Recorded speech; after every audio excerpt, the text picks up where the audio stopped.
Hello guitar junkies, this is Marcus Deml and this is the Charvel edition. It's the 1970s and guitar playing is changing. Guitar players are coming more and more to the forefront. Everybody's modifying their instruments with new pickups, big frets, all kinds of funny things, custom paint jobs.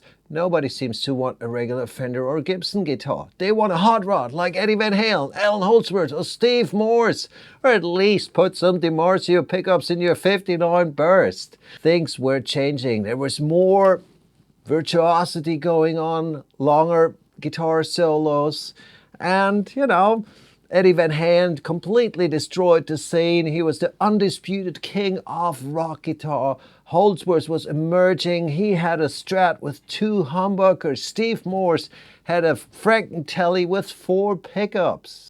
There were a bunch of repair shops popping up where you could do these mods. And probably the most famous one, as we know, is Wayne Charvel's guitar repair shop, founded in 1974 in Azusa, California. Wayne got parts from different companies. He got bodies and necks from Boogie Bodies, which is Lynn Ellsworth, later on of Warmoth fame, from David Schechter, later from Schechter Guitar Research.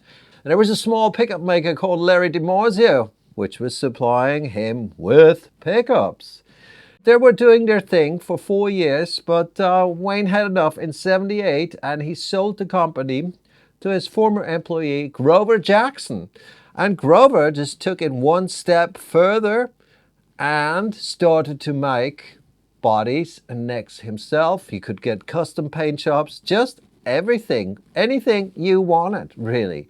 So they made their debut at the NAMM show '79, and that was history. So these guitars between '79 and '86 are very desirable. There should be around 5,000 of these. So let's go to the specs of this wonderful machine.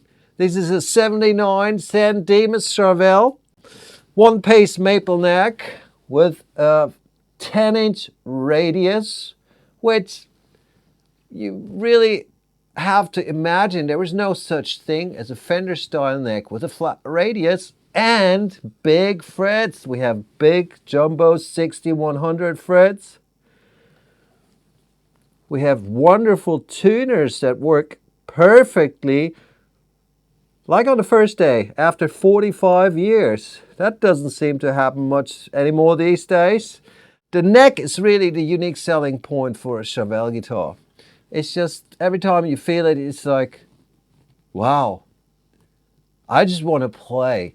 Another thing is these necks are either plain with just some oil or a very, very light nitro touch, just like the old Fender necks. This one has a little bit of finish, but it's mostly worn off. The body is very interesting because, well, it's not ash, it's not alder. When I bought the guitar, I thought it was ash, but this is an all maple guitar. This was confirmed by several builders.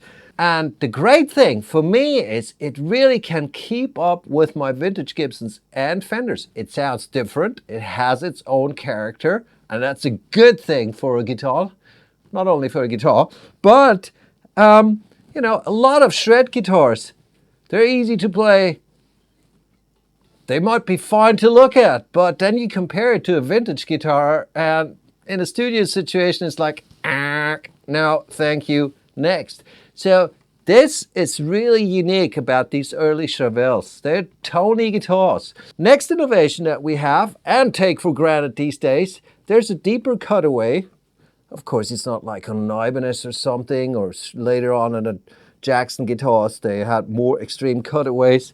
But these few millimeters, I don't know how much it is, really makes a difference. Next unique thing is the positioning of the neck pickup. This is a PAF by DiMarzio. This is the classic pair, PAF and Super Distortion. Super Distortion is not Super Distortion by today's standards because 13K, hey, that's nothing for a metal guitar player today. Anyway, the neck pickup is moved a little bit towards the bridge. So it has a brighter sound, that's right. And we all know the '70s were all about brass, so we have a Fender style bridge, but it's all brass block.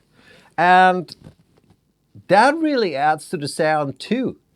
You know, might not be to your liking. I like it. So this is for me really a perfect combination sonically between a Gibson and a Fender guitar.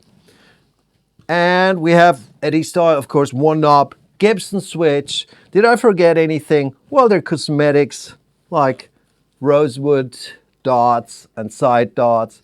They're just beautiful. But the main thing is just touching the instrument. It just makes you want to play. So this is pretty much an origin of a Super Strat. And this was Marcus Deml. I hope you enjoyed this little Charvel edition. I wish you love and peace. Catch me next time with another beautiful guitar. Marcus Deml, peace out.